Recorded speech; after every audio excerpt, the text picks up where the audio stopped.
Hello. In this video, we'll talk about parallel payments related to buying and selling a business. Now, if you have not yet watched the video on the general rules of buying and selling a business, I strongly recommend doing so. I recorded a video called Getting to Yes with tax in mind, buying and selling a business. This video assumes that you've watched that video because many of those important concepts, the general concepts regarding tax consequences to the buyer and the seller, you need to know about those. So now the next question is, what exactly are parallel payments when it comes to buying and selling a business? Well, the best way to explain what a parallel payment is to consider some examples. So the first example we have here, and all the examples are going to be based on this original example. So this is example number 1, we'll call it. So example 1, and in this example, what we have is we have a sole proprietorship that's owned by Boss Ross. And buyer is interested in buying this sole proprietorship. And they're going to agree on a purchase and sale. Now they've agreed that the buyer will pay Boss $10,450,000 over a period of time for really 3 different things. First, a business that's worth $10 million, and that's going to be a sole proprietorship. Second is that Boss is going to conduct consulting 20 hours a week for the next 3 years, and each year, Boss is going to get paid $50,000 per year. Now, a little background. Boss started this business many years ago. It's an internet retail business where Boss, in the past, sold items as a retailer online and got a profit. So Boss had some inventory and would set up a site online through a website. People will go to the website and they would purchase the items. It was various different items. It doesn't really matter what specifically was sold. Just know that it's a retailer, and Boss was reselling manufacturers' items. The third thing is that the buyer is going to rent from Boss personal property that Boss owns for $60,000 per year for the next 5 years. And that's an agreement that they're establishing right now. This personal property is what Boss currently uses in the business right now, and then when the business is sold, the buyer wants to use that same property. It's all personal property, just so you know. Okay? But Boss wants to keep that property because Boss wants it after the 5 years. This basically gives time for the buyer to acquire some personal property that's needed in the business, and there's a rental arrangement that's been arranged, and they negotiate these prices. So again, $10 million for the business, so $10 million cash. Consulting $50,000 per year will be paid at the end of the year, and rental $60,000 per year for the next 5 years. Now let's assume that the business is a sole proprietorship, as I mentioned earlier, and it's on a calendar year, and Boss and the buyer are both individuals. The business is going to be sold January 1st, and all of these things are agreed to on January 1st of the current year. Now the business is made up of really 3 assets: inventory, tangible personal property, and goodwill. The basis of the inventory is $1.5 million. The fair market value is $1.5 million. The basis of the tangible personal property that's subject to Section 1245 recapture is $500,000, and the fair market value is $500,000. The goodwill has a basis of 0 because it was internally generated, and it has a fair market value of $8 million. A big amount of goodwill. Boss over the years has really grown in terms of the goodwill and going concern, so that's why that's the case. It's online, a lot of intellectual property issues there, and whatnot. So the $8 million goodwill. And this is a very basic example because there's only three assets. So that equals a total of $10 million fair market value, and that's what the parties agree. So again, if you're thinking back to the Getting to Yes video that we talked about, the basics of buying and selling, the parties have to agree on the fair market values. And these fair market values are within the ranges. Now let's assume a few other things. Let's assume that both taxpayers are subject to a 40% ordinary income tax rate, combined, federal and state. They're both subject to a 20% long-term capital gain tax rate. Again, state and federal. 10% self-employment tax rate, and that's, if they're doing any type of independent consulting, independent contracting. And let's assume that is, again, state and federal, and that's also an effective rate, meaning that if there's any deductions that can be taken for part of that amount, that's considered in there. if there's any discounting for present value, which we're going to talk about that. Let's assume a 6% discount rate. And basically, you can look what exactly present value, the idea of present value is. But remember, $1 today is worth more than $1 in the future. The idea, and there's many components to present value, but a simple way to think about a very somewhat at times complex concept is think about opportunity cost. If you had $1, if you were given $1 today, rather than $1 a year from now, what could you do with that dollar? Well, you could invest that dollar. And if you got a 6% interest rate, after a year, let's say at 6% on an interest rate for annually, you could, after a year, have $1.06 rather than $1 a year from now. So you'd rather have the dollar today, invest it, get this extra 6 cents, and then have that same dollar and the 6 cents a year from now. That's the idea. And let's assume that maybe you're watching this video when the market's, we're in a recession, or maybe you're watching this video when, oh yeah, 6%, that's really low. We're just going to say 6% to call it in the middle. Maybe they got some corporate bonds. Both these taxpayers can potentially invest money at 6% and get a 6% return on their investment. Now, again, as I mentioned, the business that is being sold is a sole proprietorship, and the buyer is an individual, and of course, boss is an individual. So the first thing we need to do is look at the tax consequences to the buyer. So you're asking, well, shouldn't we start with the seller? The reason we're going to start with the buyer is because when it comes to understanding parallel payment structures, it really helps to understand the role of the buyer. So you saw in the Getting the Yes video, and again, if you haven't seen that, please stop the video right now and watch that video. It's only about 30 minutes long. Very important video though. But in that video, the buyer wants to minimize the after-tax present value cost. So minimize the after-tax present value cost of purchasing all these things. Now, we know there's a purchase of a business here, but there's also consulting and rental, and all three of these transactions are related because buyer is getting stuff from boss, the business, consulting, and rental. And this is very common, especially the consulting. Boss started this business from the ground up. It makes sense that the buyer is going to negotiate with boss to stay on to help, at least so buyer can get used to the actual business over the next 3 years. And then, okay, boss goes out to Mexico, retires with the money that boss has, lives off that. That's fine. But for right now, buyer really needs boss's help in terms of consulting. That's what's going to happen. Okay? So minimize the after-tax present value cost. And by the way, assume that these numbers over here are reasonable amounts. They will allow to be deducted. And we're going to talk about those. Okay. So minimize the after-tax present value of the cost. We're going to minimize it. Meaning the buyer is trying to reduce the amount paid. And it has to be present value. That's key. Present value. We're looking at costs for the buyer, and for the seller, we're looking at how much after-tax present value proceeds can the seller actually get. So the business buyer is paying $10 million on January 1st of this year. So there is no present value issue there because it's simply just, okay, $10 million being paid in today. So that's present value. That is $10 million. Do you see that? 10 million. So 10 million is what we're going to start with, and that's a positive.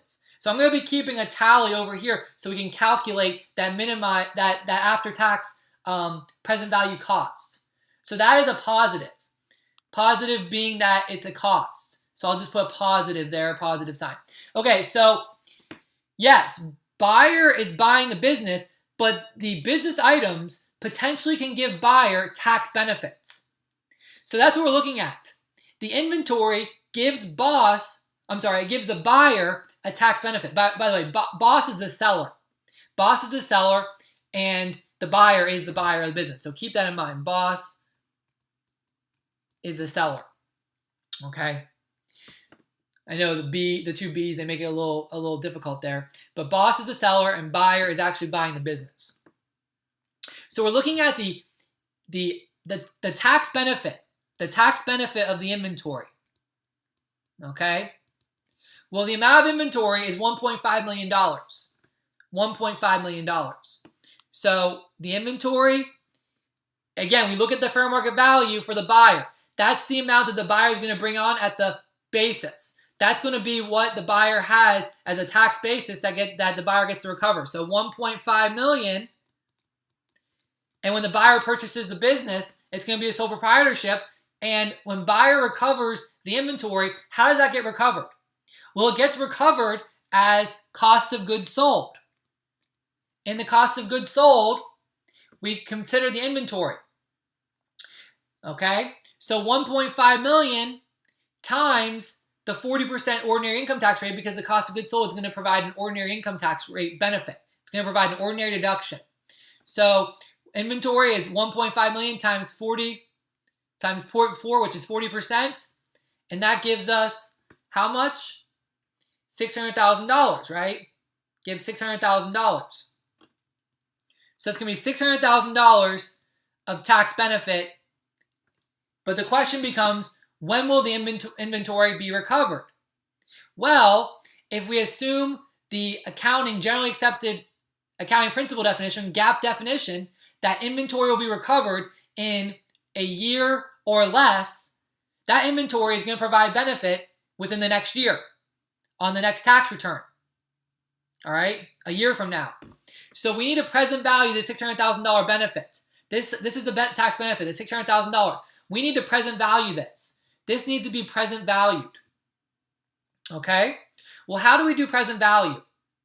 Well, the way that we do present value is we look at the formula for present value. And some people just look at tables. I actually go and I just simply look at the actual formula. If you forgot about the present value formula, present value equals the future value or payment, depending on what you're looking at, over 1 plus the interest rate raised to the number of periods. So here we're at 1 year. The inventory will be recovered over 1 year. So the future value is $600,000, okay, over 1 plus R, which again, we're using a 6% discount rate because we're assuming that the parties can get a 6% return if they had that money, all right? So it's going to be 1 plus 0.06, 6%, raised to N, which is the number of periods. Well, again, we're looking at the number of years. The inventory is assumed to be recovered over 1 year. So that's going to present value that number. Another trick about doing present value is I always just simply take 1 as the future value over, again, 1 plus the rate raised to the n power. So that's going to be 1 plus 0.06, which equals 1.06. Raised to the n power, which is 1. So it's going to be, for this example, it's going to be 1 over 1.06 raised to the first power, which is 1.06. So 1 divided by 1.06 equals 0.9434. And you can look up the tables for this if you want. You'll see it's 0.9434. And again, this is at 1 period, 1 year. So we multiply 600,000 times 0.9434. And this gives us the present value in today's dollars at this period, right now, January 1st, at the beginning of year 1, of what that benefit is in today's dollars. And that equals a tax benefit of $566,038. Now, this benefit of $566,038 is a reduction of the cost to buy all these transactions because it's a benefit. It provides the buyer a benefit because the buyer can reduce his or her taxes in the future by this amount. But do you see why we have to present value it? If we don't present value it, it's going to be $600,000. We present value because we're looking at today's dollars. And you have to do that because there's lots of other things out there. Okay, so the next thing is the tangible personal property. Well, the tangible personal property is $500,000. But tangible personal property is depreciated using makers. Modified accelerated cost recovery system depreciation. Now, I understand that it's possible to get accelerated cost recovery depreciation through bonus depreciation or Section 179 depreciation. In some years, bonus depreciation has been 100%, even before the Tax Cuts and Jobs Act of 2017 and after the Tax Cuts and Jobs Act of 2017. However, here, it's 5-year depreciation. That's what we're applying under MAKERS. So the 5-year depreciation for MAKERS, even though we're buying it on January 1st, actually is going to be recovered over 6 years. Remember the half quarter convention, or the half year convention, right? So many different conventions. There's mid-month, mid-quarter. This one is going to be the half year or mid-year convention. So halfway through year 1, guess what? Part of this is going to be recovered. And then halfway through year 6, same thing. So in the 6 following years, some depreciation. So in year 1, what you're going to see is when we look at the MAKERS table for 5-year tangible property, in year 1, the benefit's going to be $100,000. In year 2, it's going to be $160,000. In year 3, it's going to be $96,000. In year 4, it's going to be $57,600. In year 5, it's going to be it's going to be another $57,600. Sorry about that. In year 6, it's half of that, $28,800. So that's going to be the amount of depreciation over the 6 years. And if you add all that up, guess what? You get $500,000. So now we have to multiply all that by the 0.4, the tax benefit, because this provides a tax benefit over these 6 years. If we multiply by 40%, we get $40,000 in year 1, $64,000 in year 2, $38,400 in year 3, $23,040 in year 4, $23,040 again in year 5, and finally year 6, $11,520. All right, so now we have to present value these numbers. By present valuing, we simply use our formula. Again, same thing.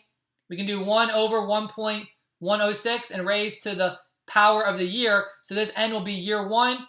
For n, year 1 is n equals 1. Year 2 is n equals 2. Year 3 is n equals 3. Year 4, n equals 4. And so on, right? And when you do that, you're going to add up all the present values. So I'm going to tell you what the present values are. And you can use a table, by the way, to find this. So the table will give you that 1 over 1 plus 0.06 raised to that power. It gives you those amounts. So the present value in year 1 of this amount is $37,736. Let's get all this together. Sorry. Okay. Year 2, $56,960. Year 3, $32,241. Year 4, $18,250. Year 5, $17,217. And year 6, $8,121. Okay? Notice that as you go, the present value gets lower. Like as you can see in year 4 and 5, the same amount, $23,040 of tax savings. When we present value it, it's $18,250 in year 4, $17,217. Again, that's the idea that $1 today is worth more than $1 in the future. If we sum all these numbers, we get an after-tax, we get the tax benefit of the present value, which equals a total of $170,525. All right? So that is how we calculate the tangible personal property benefit over that period of time. So that's for 5-year property. That's if it's over 5 years. All right? So if you have any property that's over 7 years or another period of time, 39 years, if it's real property, 27 0.5, 39 years. You gotta do the same idea. It's the same idea here. Just showing you that. Okay? So now we're looking at the goodwill. So the goodwill provides a benefit over 15 years. 15 years, right? So for this one, you can do a present value of an annuity, which is a different formula, but it involves payments. So I'm not going to go through the present value, and you get the idea from what we did before. The way we do this is we have $8 million of goodwill. Again, we use the fair market value. So the $8 million, we're going to divide that by 15 years. And we divide that by 15 years, what we get is the benefit per year is going to be $533,033.33. Now we have to multiply that by 0.4, which is 40%, because that simply is going to be a deduction. But we have a 40% tax rate, right? Okay? So if we multiply that by 0.4, you get $213,033.33. So now we take this tax savings and we have to present value it. Okay? And we do that over 15 years. So you want to do an annuity for this one. And when you calculate the present value of that $213,333.33, what you're going to get when you add it all up, you're going to get a present value tax savings in today's dollars of $2,071,946. All right? $2,071,946. That's what the present value is. By the way, this $213,333.33 of tax savings, if you multiply that over the whole 15 years, you get $3.2 million, which is the $8 million times 40% benefit, $3.2 million. So the present value of that $3.2 million is really $2,071,946 because we're going so far in the future, 15 years. See that? Okay. So far, we have an increase in the cost of $10 million paid today. $566,038 is from the inventory. We subtract that away. We subtract away $178,525. Again, that's the present value of the tangible personal property benefit. And then we subtract away $2,071,946. All right, now we're consulting. So the consulting payments, the buyer is going to pay every year $50,000. $50,000. This is going to be an ordinary deduction to the buyer, so the buyer gets a 40% savings, tax savings. So that's $20,000 per year for 3 years. For 3 years. So we have to present value that using an annuity over the next 3 years, and the present value of that 20,000 times 3 is 60. The present value of that $60,000 over the next 3 years is going to be $53,460. All right, same with the rental, similar idea. The rental provides a $60,000 tax benefit because it's an ordinary deduction times 40%. That equals $24,000 per year for 5 years. If you multiply 24,000 by times 5, you're going to get 120,000. We have to do it over 5 years, the present value, and that gives us, of that 120,000 tax benefit over the 5 years, the present value today is $101.97. Okay, so I showed you how to do the present value in that one example. You can, or in the first 2 examples, you can do it, for the other ones. So now to calculate the after-tax present value to the buyer of this example, we take a positive $10 million, okay?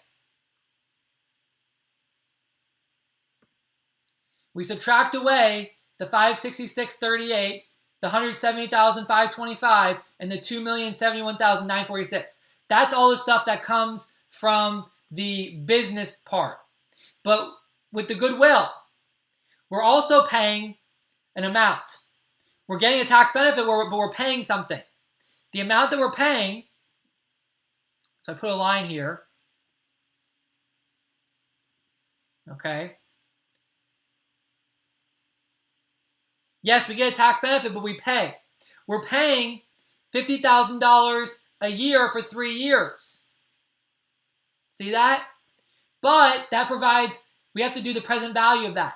The present value of that amount is going to be, so it's not $150,000 because it's going to be paid over 3 years. The present value of that $50,000 per year for the next 3 years is going to be $133,651.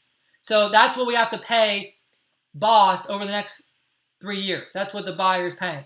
Same with the rental. Yes, we get $101,097 tax savings, but we have to pay money. We have to actually pay the rental. And that's going to be $60,000 per year over the next 5 years, which is $300,000. The present value of that $300,000, if you calculate using present value of the annuity, it's going to be $252,742. $742. So now we add up all these items, the $10 million, and we subtract $566.38, subtract $175.25, subtract $207,946, add $133,651 minus $53,460 plus $252,742 minus $101,97. You get an after-tax cost of the purchase of the business, consulting, and rental in today's dollars of, you ready? $7 million, $7,423,327. So that's how we calculate that. See that? Again, it's important when you're doing the goodwill and the consulting. Every item, the buyer is paying money, but also getting tax savings. So that's why there's a positive and negative of each item. The $10 million is the total price of the business, but there's 3 components that I separated there. So that's how we got the $7,423,327. So we're now going to look at some the seller and see what the tax consequences are to the seller, which for this example. All right, so now we're looking at the seller.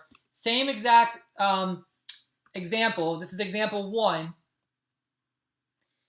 And we just talked about the consequences to the buyer. So now we're going to go a little bit quicker because when I went through the first example with the buyer, I talked about present value ideas and whatnot. The seller is a little bit easier to go through. Really, what we're looking at the seller, if you remember from the Getting the Yes video, the seller is trying to maximize the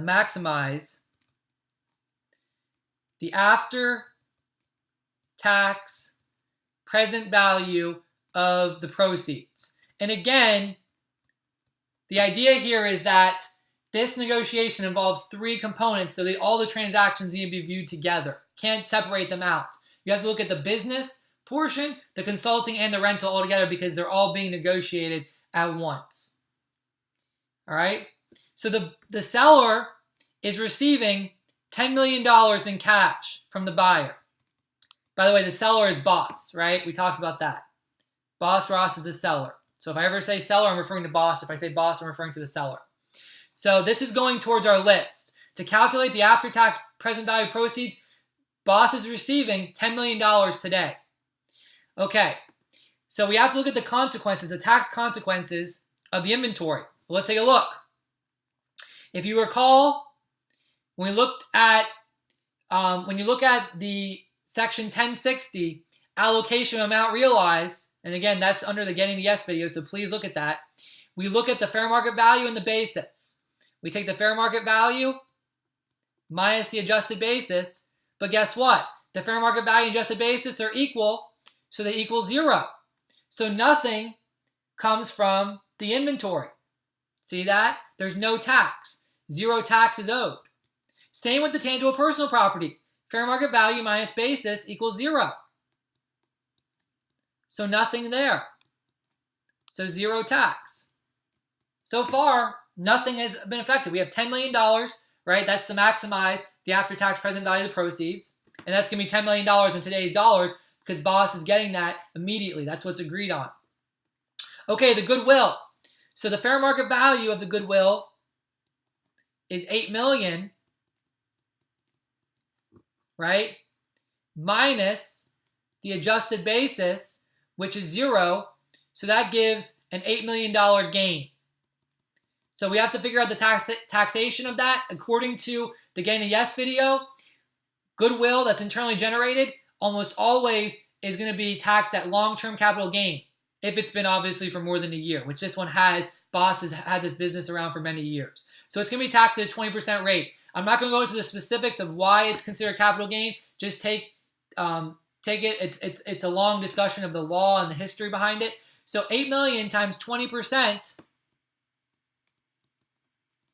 is 1.6 million in tax. Right? However, when does that tax need to be paid? We're looking at January 1st of year 1, but it doesn't have to be paid until, guess what, next year when the tax return, the 1040 is filed by boss, seller, right? So that's going to be present valued a year later. Now, tax is going to be a reduction from this. So it's going to be a minus the 10 million, right? You want to maximize this number, it's going to be a reduction. But boss isn't paying $1.6 million today. Boss is going to be paying that $1.6 million over, after next year. So we're going to present value 1 year, and that amount is going to equal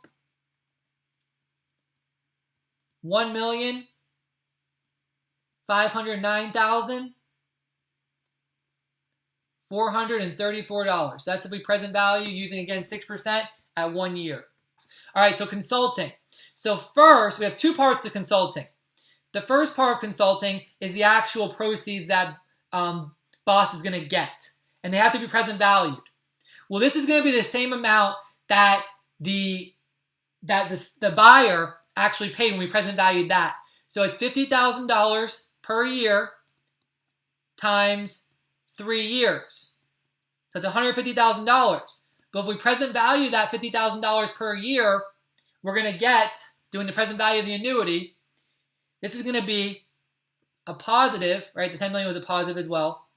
$133,651. And if you look at the buyer in example 1, you see the same number.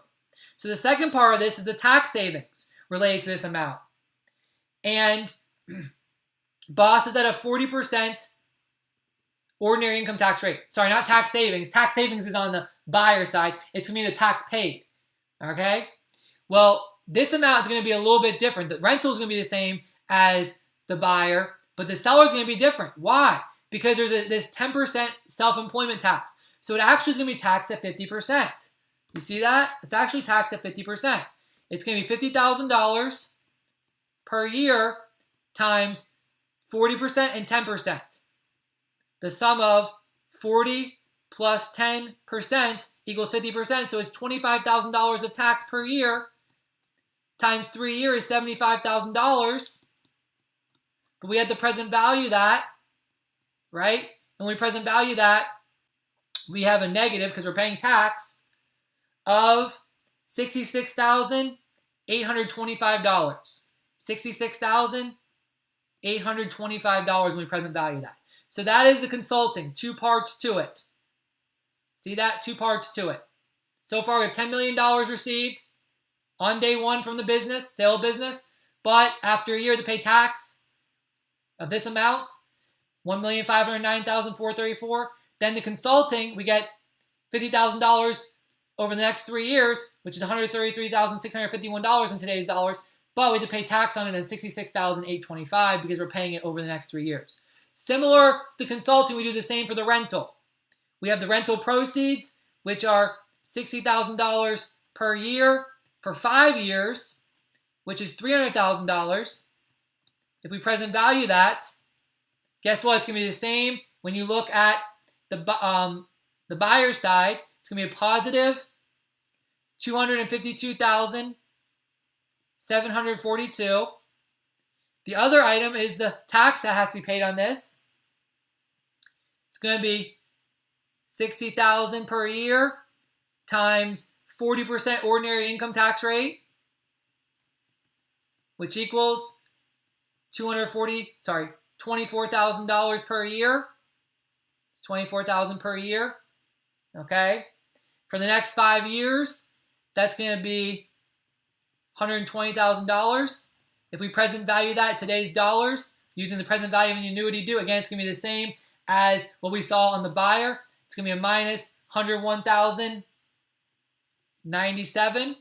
So if we calculate all of these, again, the positives are money coming in, the negatives are money going out to pay taxes. What we calculate is the after-tax present value of the proceeds. I'll just write it up here for this example 1. $8,709,036. That's when we take into account all of these items. $8,709,036. Now keep that in mind because we're going to do 2 more examples that relate to this specific original example 1. Okay, we're going to look at the consequences of buyer and seller in each of these, and by going through them, we're going to do some parallel payment structures, and you get to understand what exactly parallel payment is, who benefits, maybe both parties can benefit, and whatnot. So we're going to go to the next example now. Okay, so now let's talk about example 2, and we're going to go through the buyer first. So in example 2, let's say the buyer decides, well, just like we mentioned, the buyer wants to minimize the after-tax cost when looking at present value. Buyer knows that if the buyer can get more tax benefit earlier on, that amount will go down. So buyer thinks creatively. Buyer says, okay, well, we have 3 assets: inventory, tangible personal property, and goodwill. Goodwill of the 3 has the longest recovery period. So first thing buyer says is maybe we can allocate more of that money, more of that $8 million that we saw in example 1 to inventory and tangible personal property by increasing the fair market value. Well, let's just say that in this example, the $1.5 million that was allocated to inventory and the $500,000 that was allocated to tangible personal property subject to section 1245, in example 1, that's as high as the buyer felt comfortable going. Any more, the IRS would reclassify and potentially drop it a lot lower. So buyer knows, okay, well, I can't play with that. So buyer thinks, well, what can I do? What can we do so that I get more tax benefit up front, which will lower my after-tax cost when looking at present value? So buyer goes after the consulting and rental payments. Buyer thinks, okay, well, I can increase consulting payments. I negotiated with the seller $50,000 for 20 hours of work per week to do consulting. And that seemed a little low in the buyer, and the buyer got a good deal on that. Now the seller, boss, he planned on doing some type of consulting. He wanted to do something because he's not yet ready to retire. So boss wanted to be involved anyways. So buyer feels that consulting amount could go up. However, the buyer knows that if the consulting amount is increased, boss is subject to a 50% tax rate. Why? Because the 40% ordinary income tax rate and the 10% self-employment tax rate is 50%. That's half of what boss gets. That's extremely high. So buyer thinks that boss is likely not going to reclassify that goodwill over there. But what about the rental payments? The rental payments are only subject to 40% income tax rate, not 50% like the consulting. So buyer says, why don't we increase the amount of the rental? Remember in example 1, it was $60,000 per year. So buyer says, why don't we change that from $60,000 per year to $100,000 per year? We increase that up, those rental payments. And what we'll do is we'll decrease the worth of the business by saying the goodwill is only worth $7.8 million, which went down from $8 million in example 1. Now, if you notice, goodwill goes down by $200,000, rental goes up by $40,000 per year for 5 years, which is $200,000. So the amount, the $10,450,000, as you saw in example 1, total, is the same in example 2. So now the question becomes, does this really affect buyer? Well, before we go and look at the actual tax consequences, I want to show you how this is a parallel payment. This is a pure parallel payment because if you look at the two parties, right? Boss, who's the seller. Boss is the seller. And we have buyer, a parallel payment. One party gets a benefit. One party gets a increase in tax benefits, which is buyer, and boss, the seller, the other party, gets a corresponding decrease in having to pay tax, a burden or harm through tax. Okay? So what do I mean? Well, think about it. That $40,000 increase in rental, buyer is going to be able to deduct $40,000 each year at a 40% income tax, ordinary income tax rate. Boss is going to have to include that extra $40,000 each year at a 40% ordinary income tax rate. A parallel payment is exactly this. It means that both parties get the same tax benefit. And the government, which as we mentioned in the Getting to Yes video, is no longer considered a silent partner or a partner in the transaction, where the government has some type of share. The government gets no share because this is tax neutral.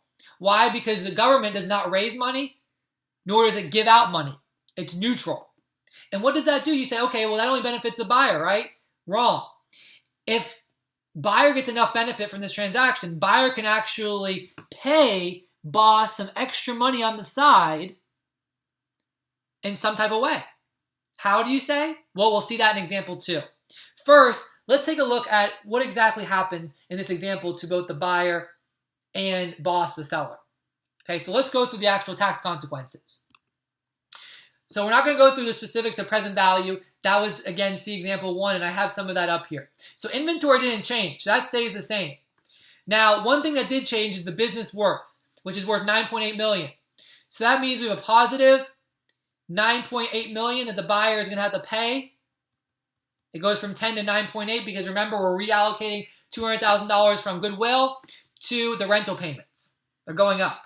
And again, we're assuming that this is going to be reasonable and allowed, which it is, because let's just say that the consulting and rental amounts, buyer got a really good deal. And buyer can go up a lot more, where, it still is a legitimate transaction. And these are, by the way, these are arm's length transactions. Buyer and boss are not related in any way. If they were, the IRS would come in here and would scrutinize this, you wouldn't believe. But they're arm's length, and guess what? Whatever they agree on, as long as it's not, outside of extreme bounds, that's what's going to be at the end of the day. So $9.8 million is the amount paid for the business. The inventory amount, the benefit's still the same. Tangible personal property still the same. Those have stayed the same, right? And they're still the same present value. Goodwill. We have to recalculate this. So it's over 15 years, right? Just like in example 1. So it's going to be $7.8 million over 15 years. And $7.8 million over 15 years, that's going to yield $520,000 per year of a deduction of ordinary tax benefit, $520,000. If we take that $520,000, so $520,000 times 0.4, go ahead and calculate that. That amount is $208,000. $208,000 per year of tax savings, which equals $3,120,000. So it's gone down from the $3.2 million we saw in the previous example, and that makes sense because it's gone down by $200,000. But what is the present value amount of that? We do $208,000 per year present value annuity over 15 years. That's going to equal $2,020,148. And that's a subtraction from the cost because that's a tax benefit. Now the consulting payment stays the same because that didn't change, but the rental payment did change. Okay? The rental payment amount did change. So we have to recalculate that. So it's going to be $100,000 per year for 5 years, right? So now it's $100,000. It's gone from $60,000 to $100,000. That's 40% tax rate, which is going to be $40,000 of tax savings per year for 5 years, which is $200,000. If we present value that $200,000, we're going to get 168,000. Sorry, let me move that up. $168,495. Remember though that buyer's paying boss the rental amount, the $100,000 per year for 5 years, but that has to be present valued at the 6%. So that's going to be a payment of $421,000, $421,236. Okay, that's the present value of that. So now we have all our numbers: 9.8 million minus 566.38 minus 175.25 minus 2,020,148 plus 133,651 minus 53,460 plus 421,236 minus 168,495. That's going to give us 7,376,221. At this point, what I recommend doing is going back to looking at the buyer's consequences in example 1 and tell me which one's less, example 1 or example 2.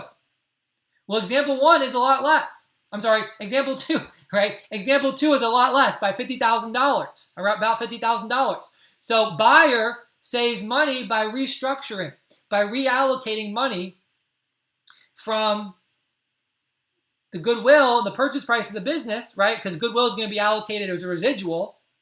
Okay, so taking money from the purchase price of the business worth, to the rental amount. Okay, so see how that works? Let's see what the consequences are to the seller.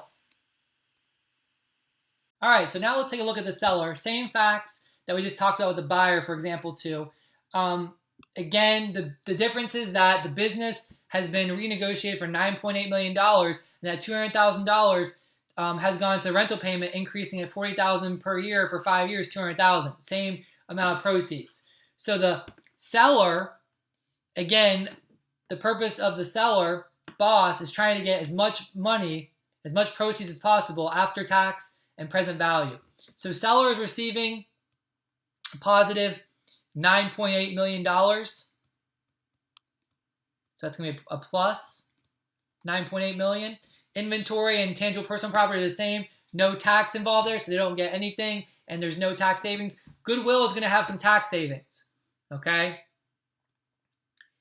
7.8, sorry, not tax savings, tax owed, right? It's hard to keep the parties separate, but it's important. Okay? So it's going to be the 7.8 million minus the adjusted basis of 0 equals $7.8 million is taxed, again, at a 20% rate. If you take 20% of that, you're going to get $1,560,000. $1,560,000. However, that has to be present valued, right, which is going to be a negative because we're paying taxes. The present value of the $1,560,000 is going to be, it's going to be present value for 1 year at 6% interest rate, or not interest, but discount rate, sorry. $1,471,698. So the consulting stays the same. That didn't change. So we have the consulting payments, the present value received, and then the consulting taxes that must be paid present value. Rental has changed though. So first is that boss is getting $100,000 per year for 5 years. $100,000 per year for 5 years. That equals a total of $500,000. But we have to calculate the present value of that. To calculate the present value, we do the present value of the annuity, the $100,000 each year. What you find is the present value of those payments equal $421,236.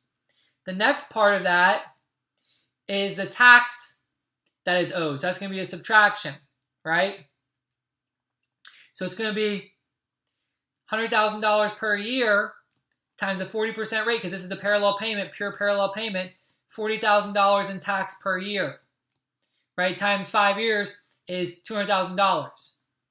Times 5 is $200,000. With the present value of that, the present value of that $200,000 in today's amount is going to be $168,495. So now we have all our items. 9.8 million minus 1,471,698. It's a tax owed on the goodwill, plus 133,651. It's a present value of the consulting, minus the 66,825. It's the present value of tax owed on consulting, plus $421,236. That's the present value of the rental payments received, minus the tax on the rental payments, 168,495. If you sum up all those items, net all those items, you're going to get the after-tax present value of the amounts received from the sale, consulting, and rental equal to $8,647,869. And if you go back and look at example 1, the seller gets more after-tax present value money. So actually the seller here does not like this approach. The seller prefers example 1. So the seller knows, okay, the buyer is trying to do some sneaky stuff, and they get $50,000 in tax savings, but I actually owe more money. So the seller is going to think, if the buyer really wants to do this, they have to pay me on the side. They have to pay me something on the side that's going to help incentivize me. And that's exactly what I mentioned, the idea behind a parallel payment. It provides such benefit to one of the parties that that party can actually pass on some of that benefit to the other party that has some burden. And that's exactly what we're going to see in example 3, which is next. All right, so here's example 3. And as I mentioned, the seller is not happy with example 2. So the seller says, no, it's not going to happen. So the buyer comes around and says, okay, well, how can I make this work so that I give some of the benefit to the seller and I also get more benefit? And that's exactly what you see in this example. So we're going to keep the rental amount $100,000. Consulting stays $50,000 per year. The inventory and the tangible personal property, they're going to be the same fair market value. But take example 2, but add $50,000 more to the net worth of the business. So remember, example 2, we had $9,800,000 business worth. Now it's $9,850,000. So boss is now paying an extra $50,000 than example 1 or example 2 over the total amount of time. The goodwill goes up by $7,850,000. So let's see the consequences. Sorry, I said boss earlier. Sorry, buyer. The buyer is going to spend $10,500,000, $50,000 more. So let's see the consequences to the buyer. So with respect, the buyer is paying for the business $9,850,000. So that's going to be a positive $9,850,000. Inventory stays the same. We have a minus $566.38 for tax benefit. Tangible personal property stays the same, $17525. But the goodwill goes up to $7,850,000. So we need to redo that. Okay. So let's go ahead. It's going to be $7,850,000 divided by 15 years, which that equals a benefit of, if you're doing your calculator, you get $523,333.33 per year. If we multiply that by 0.4, you get 209,333.33, and that's per year for 15 years, which that equals out the benefit, equals out to a tax savings of $3,140,000. That's 209,333.33 times 15. That gives you $3,140,000. So that falls in between what you saw in example 1 and example 2. If we present value that over that entire 15 years, the benefit is going to be, of that goodwill, is going to give a negative $2,033,097. $2,033,097. The consulting and the rental payments, those stay the same because they didn't change from example 2. So they stay the same as example 2. So if we go ahead and we take into account all of these items, what you're going to find is that the benefit, the after-tax cost of purchase of the business, consulting, and rental is $7,413,273, which is not as good to the buyer as example 2, but it's $10,000, about $10,000 more than example 1. So by paying $50,000 more and doing this reallocation, the buyer actually benefits more in example 3 than example 1, even though the buyer over time is giving $50,000 more in proceeds. See that? That really shows you how important it is, the different allocation types, and it also is a time value money concern. So after I show you the seller, which I'm going to do now, I'm going to talk about some of the overall takeaways we can take from this, from what you see from these examples. All right, so now let's consider the consequences in example 3 to the seller. So again, just a recap, the proceeds have gone up by $50,000, so it's $10.5 million total for all 3 things. The business is now worth $9,850,000, $50,000 increase from example 2. Consulting and rental stay the same as example 2. What went up by $50,000 is the goodwill. The inventory and tangible personal property stayed the same. So fair market value is $9.85 million. All these items stay the same. So when we're looking at the after-tax present value of the proceeds received, the business, the seller gets, which is boss, gets $9,850,000 present value because that's received today. No tax paid for inventory or tangible personal property because fair market value minus adjusted basis is 0. For goodwill, though, we have $7,850,000 minus the adjusted basis of 0 gives us a gain of $7,850,000, which is taxed as a long-term capital gain. So that's going to be a tax at 20%. And that tax rate, when you multiply that out, will be $1,570,000, which we have to present value because, again, it's going to be paid in the next year. And the present value of that, it's going to be a negative, right? This is a positive. A negative $1,481,132. Now, the consulting and the rental stay the same because they're exactly the same as example 2, consulting $50,000 per year, and the rental is the same. So when we actually go through and look at all of these, when we net all of these numbers out, we get $8,688,435. Remember, as a seller, as boss, we want to increase this amount. So it's greater than example 2, but it's still less than example 1. Okay? It's still less than example 1. So now that we've gone through these 3 examples and you've seen, okay, example 1, we had this baseline example. Example 2, buyer got creative and tried to do some negotiation and increase a parallel payment, the rental payments, and take money away from those allocation of the business, which went to goodwill, and that increased buyer's amount, but it decreased seller's amount. And then finally, seller realized that, so seller said, okay, well, pay me $50,000 more. So now let's look at differential analysis. Let's look at all 3 examples, and let's talk about the takeaways that we can take from looking at these 3 examples.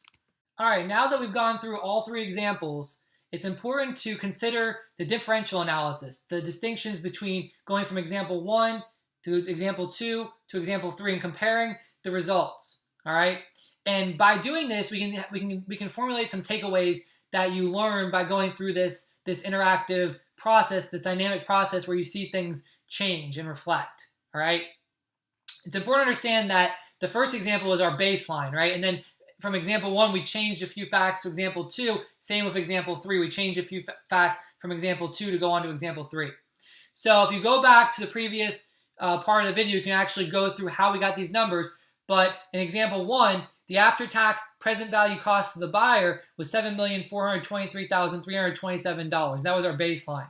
For the seller, it was $8,709,036. So for the first example, there really is no differential to the buyer or the seller because we're not comparing any other examples. This is our baseline, right? This is our baseline.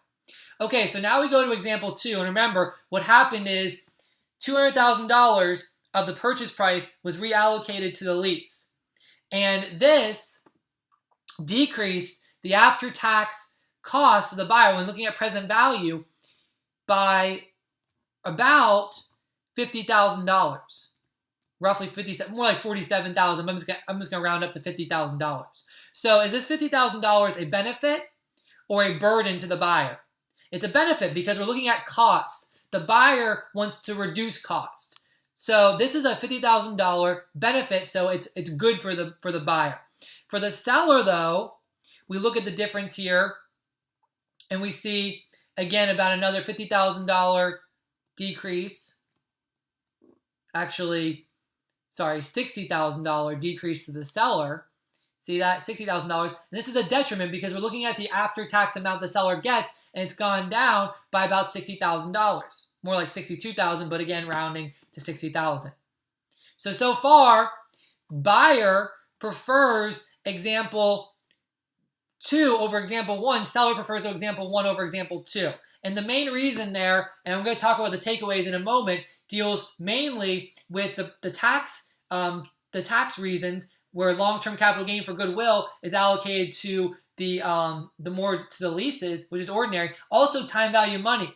Seller gets less money up front and more money through the 5 years through the rental. Okay, looking at example 3, the after-tax cost. So this is where $50,000 of that savings in example 2 was allocated. So same as example 2, but the seller gets $50,000 more, which went towards the business. And by doing that, when we look for the buyer, let's compare to example 1. Okay? When we compare to example 1, it's about a $10,000 savings.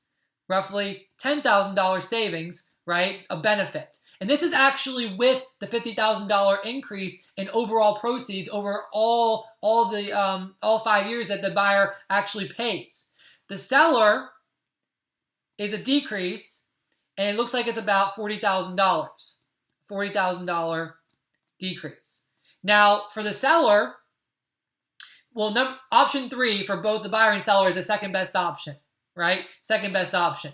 And really what you get to see here from this is, yes, the buyer benefits from number 2, but the seller severely detriments. So you have to have some middle room here. Some middle room where the buyer has to give some of that value the buyer gets to the seller.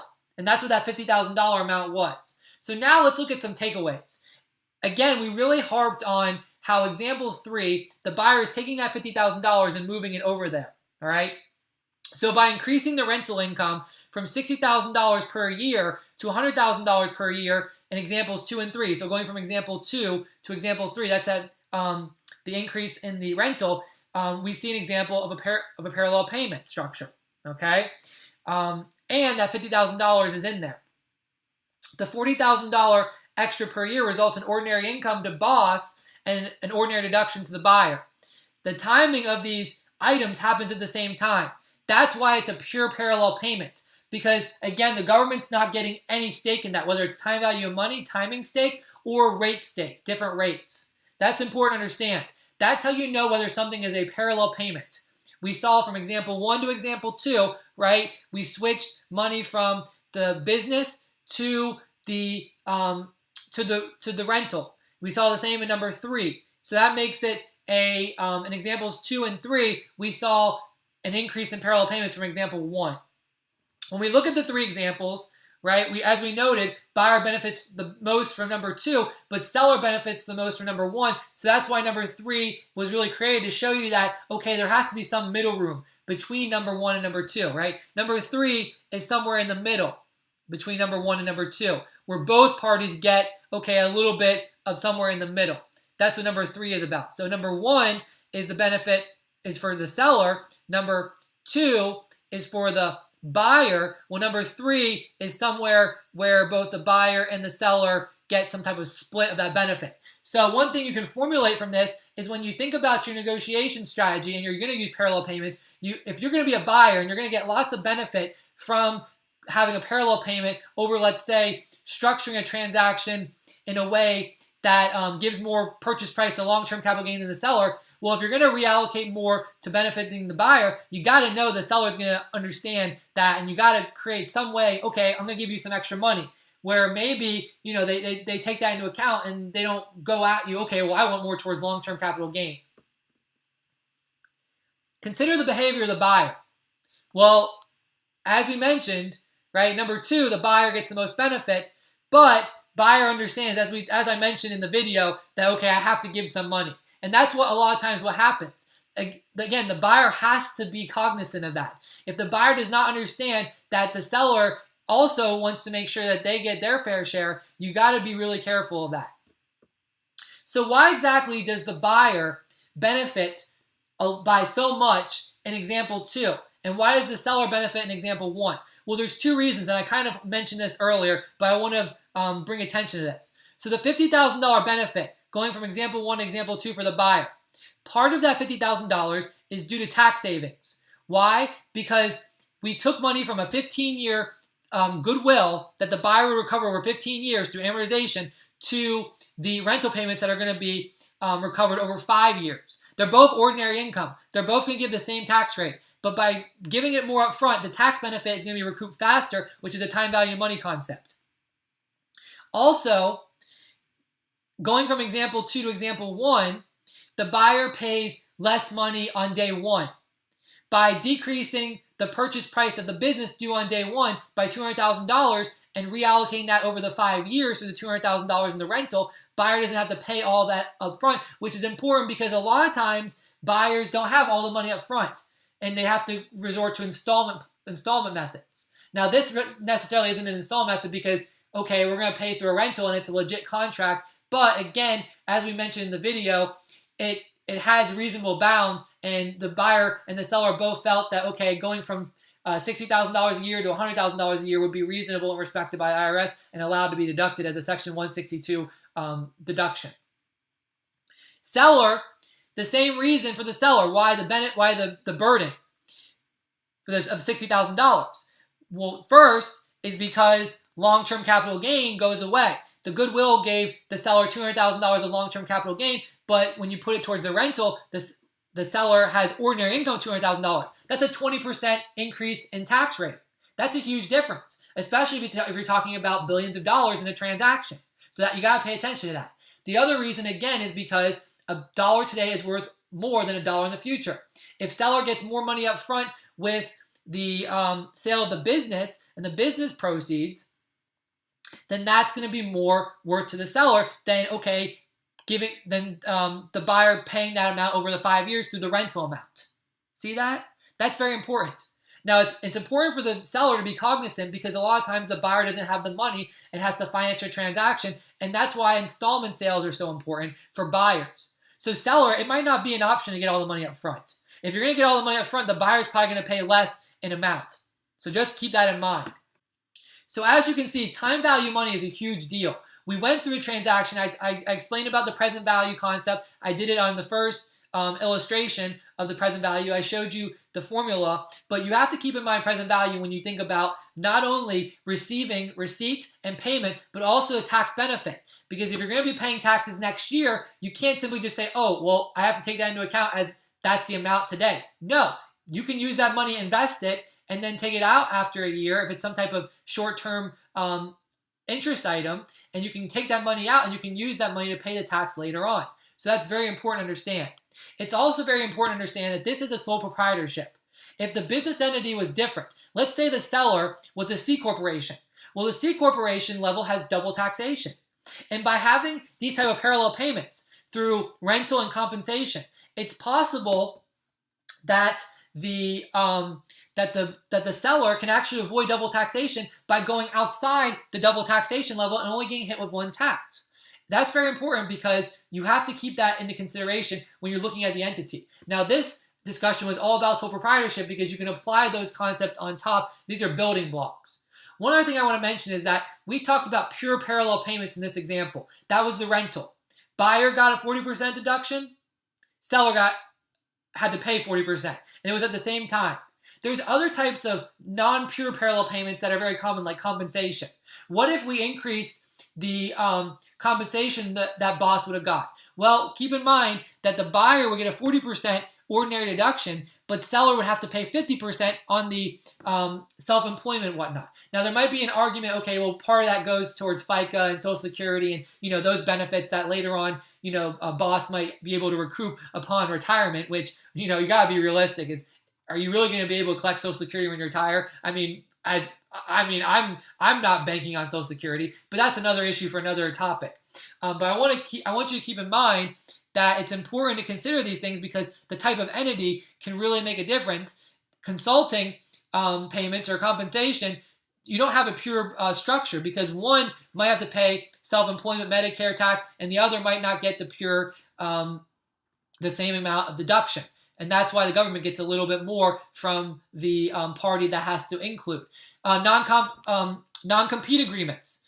The person that's buying the business, that a non-compete that's related to the business is going to be amortized over 15 years. You can't deduct it over the life of the non-compete agreement. However, the party that gets paid includes its ordinary income based on their accounting method, basically cash method when they receive the money. So that again is another way that the government's making money through timing.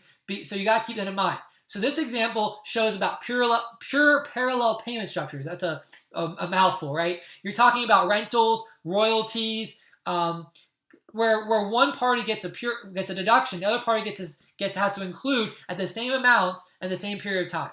So I hope you enjoyed this discussion. I want you to keep this in mind when you're thinking about other types of entities like C corporations, partnerships, S corporations, and how it can play. But this is the building blocks. So take this and build this further into your toolbox with respect to tax.